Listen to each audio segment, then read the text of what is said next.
Bismillah, salam alaikum, bonjour à tous. Je suis ravi de vous retrouver aujourd'hui pour une nouvelle vidéo. Aujourd'hui, on va faire le harsha au four, hein. Le harsha aux amandes et à la noix de coco.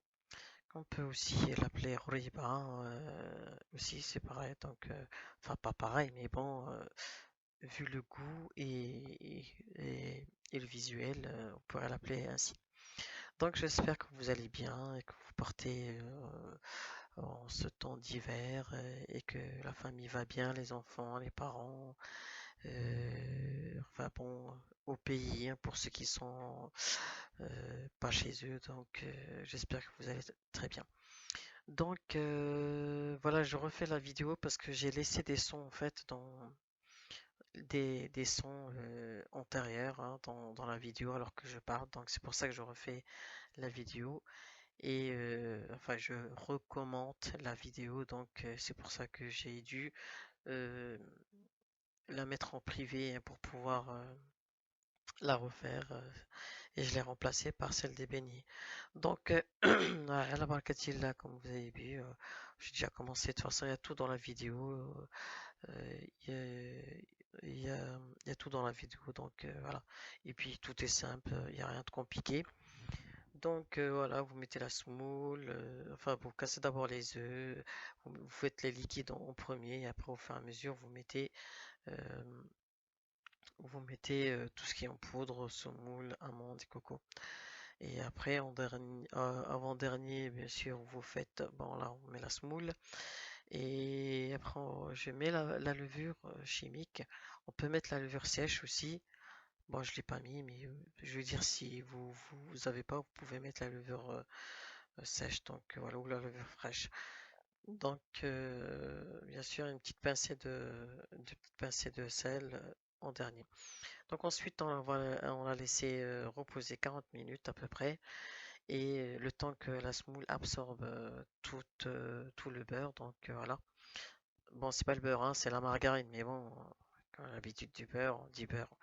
Donc dans cette assiette-là, j'ai mis 4 cuillères à soupe de semoule et 2 cuillères à soupe de sucre. C'est là où on va rouler nos petites boules, là, quand on va les rouler. Et de façon à avoir une belle cristallisation, une bonne, comment dire, une belle couleur scintillante, des belles petites rivettes scintillantes comme les étoiles, hein. Donc voilà, donc ensuite j'ai préchauffé le four bien sûr auparavant à 190 degrés. On enfourne et puis on laisse cuire, voilà, on surveille. J'ai pas mis j'ai pas mis de temps de cuisson, donc parce que chacun a des fours différents, donc de toute façon vous surveillez. Je veux dire, comme on cuit un gâteau, voilà. Donc ça c'est la première, mes toutes premières gâteaux que je sors. Ceux-là ils sont un petit peu clairs, mais ils sont quand même tendres. Ils sont tendres comme moi, croustillantes aussi. Voilà. Donc voilà, je les mets dans l'assiette et puis après ben, je sors les autres. Elles sont vraiment, elles sont on dirait on dirait presque des madeleines comme tellement. Surtout après quand elles ont refroidi, elles sont encore plus tendres. Donc faut les essayer absolument. Donc ça c'est le résultat.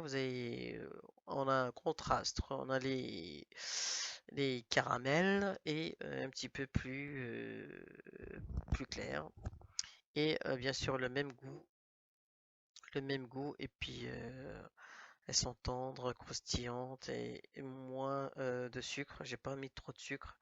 Elles sont vraiment peu dosées en sucre. Donc voilà. Et vous voyez l'intérieur. Franchement, je suis pas fan, hein, de la harsha. Mais là, c'est pas parce que c'est moi qui l'ai fait, hein, mais bon, j'aime bien. Voilà. Et puis surtout avec le beurre, plus vous en mangez un petit peu, et puis vous voulez encore manger et manger. Et puis en plus avec la vanille et le jus d'orange, c'est tip top. Donc voilà, je vous dis à déguster avec un verre de thé ou du café, comme vous voulez, avec les amis et la famille. On peut les utiliser aussi pour les mariages. Franchement, on a tout ce qu'on On a tout dans cette recette. Donc je vous dis à très bientôt pour de nouvelles vidéos avec Shiwaz Zimlali. Partagez, likez. À très bientôt, Inch'Allah.